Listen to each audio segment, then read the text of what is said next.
In this video on marketing list functionality within Microsoft Dynamics for Sales, we're just going to cover some final sort of hints and tricks and best practices, just a few items we haven't covered in the previous videos. This is, I think, going to be the last in the series. You can see others in the series in the links below.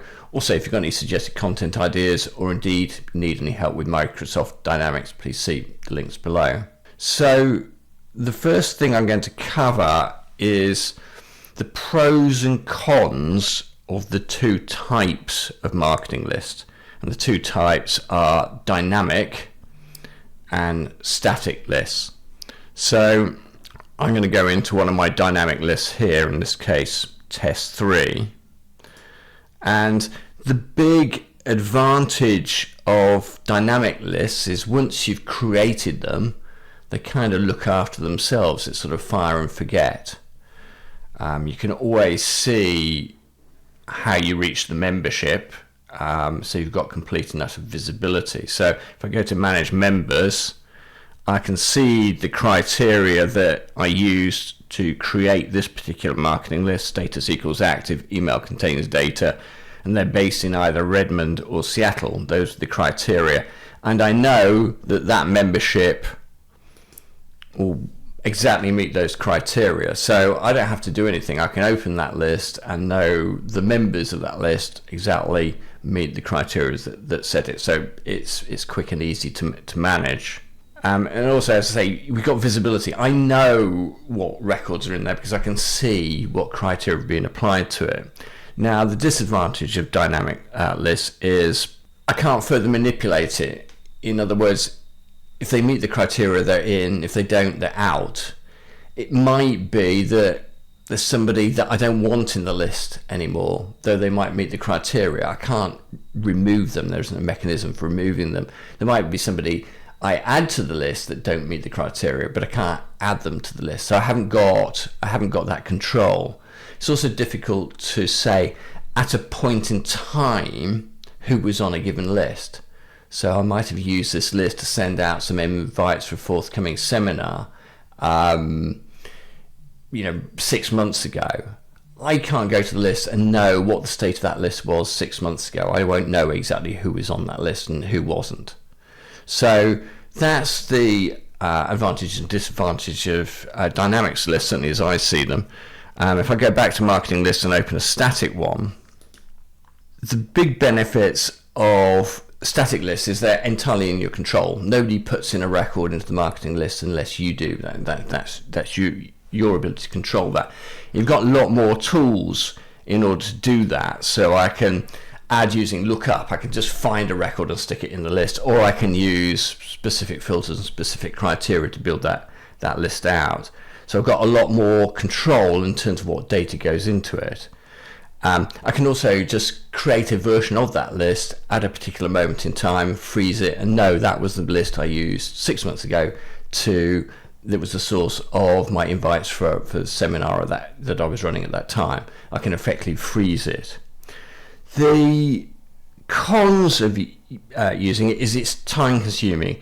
Your static list, you've got to build it each time, and that takes time. So that can be fairly onerous. There's also a lack of visibility. Look, I've got my members here, and okay, those are the members. How do they get there? I don't know. There's no way of seeing on a marketing list what steps I took to build out that list.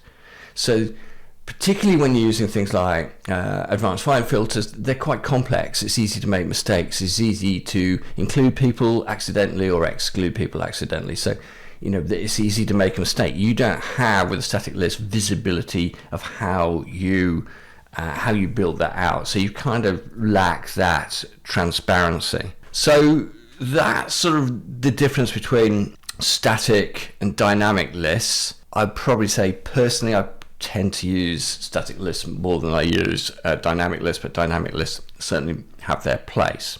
The next thing I'm going to cover off is something really basic around naming conventions. So I'm going to create a new list here. If you're building lots and lots of lists, particularly if you're building lots of static lists, it can get really confusing So if you're building a list, I'm just going to create a new one here. It's going to be static. It's going to be contact.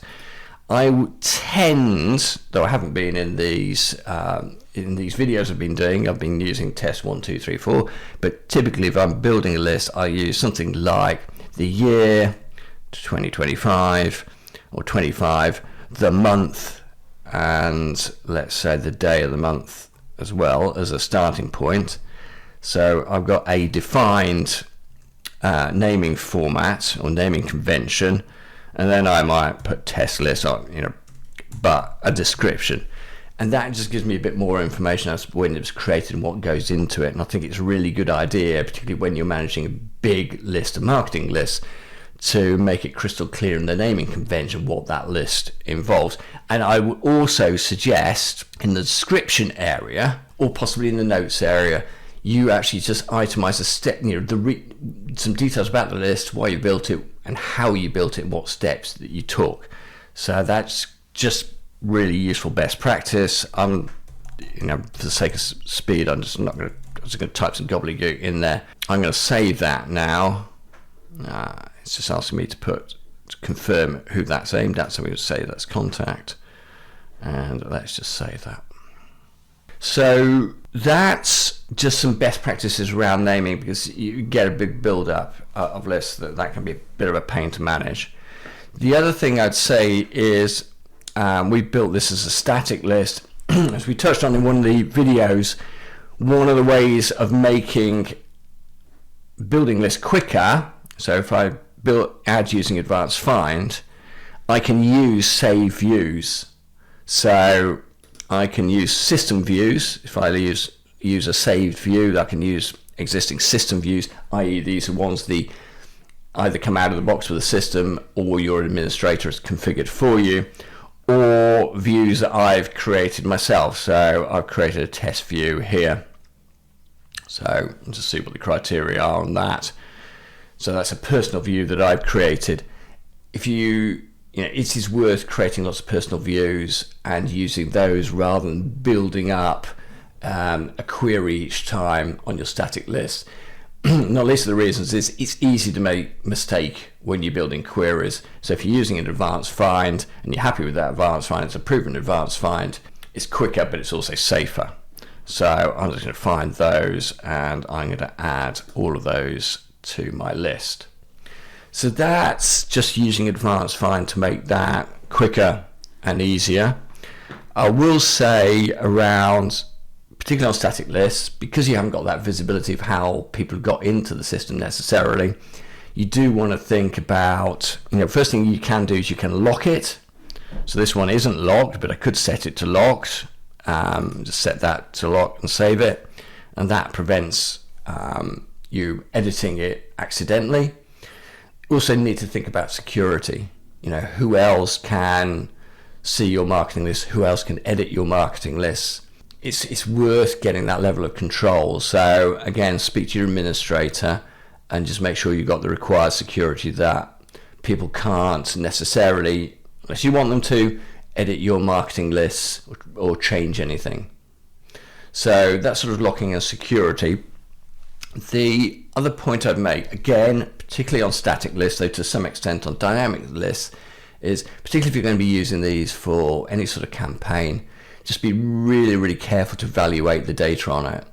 Once you're doing these advanced find type queries and filters, it's easy just to get a little flaw in your logic, or just finding what you've asked for isn't quite what you were expecting. So the big thing I'd always say is, obviously be very careful in terms of building those queries out, but also check the results that come back. Go to the members area, start to open some of these records and evaluate that actually the data you want has come back, or are the people you're expected to be in that list that aren't.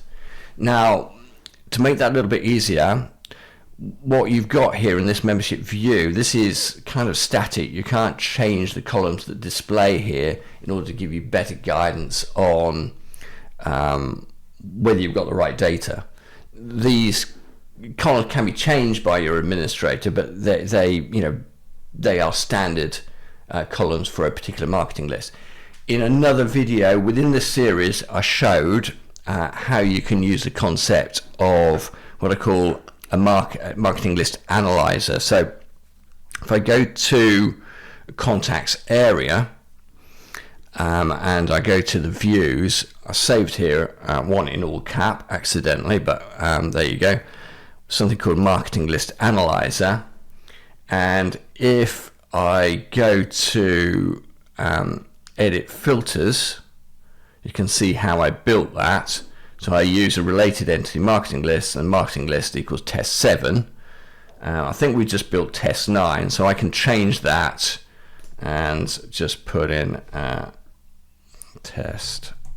No, I didn't call it test 9. I use my my proper naming convention, so 2501. So I can apply that, and the benefit of that is I can now add columns. I can tweak and tune what columns are displayed there. I can really got more columns to work with in terms of sort of analyzing that data is exactly what I want. So well worth setting up a marketing list analyzer. Obviously the 3 types of marketing lists you can do for contacts, accounts and leads, and you're probably going to want to set up a marketing list analyzer for each of those, displaying relevant fields and being able to very quickly add to it by editing the columns on the view here. The final thing I will say is if I just go back to my marketing lists here, again, these will build up over time. It can get quite confusing, can get very cluttered. You do have the ability to, if we wish to delete. So that gets rid of a marketing list permanently. It doesn't get rid of the members as such. Those records still exist, those contacts, accounts, leads, they still exist in the system, but it gets rid of the marketing list. Don't be afraid of sort of pruning back your marketing list. If you're not sure whether you want to get rid of it, in other words, you soft delete it, where you can reactivate it later on, but it kind of disappears out your list of active marketing lists, you can use the deactivate function instead. Anyway, hopefully that's a few sort of additional hints, tricks, additional insights, best practices on marketing lists. I think this is probably the last in the series that we're doing on marketing list functionality. You can see the links to other videos in the series below. Also, there's a link if you want to suggest future content. Also a link if you need any help with Microsoft Dynamics. Thank you very much for your time today, and hopefully see you again soon.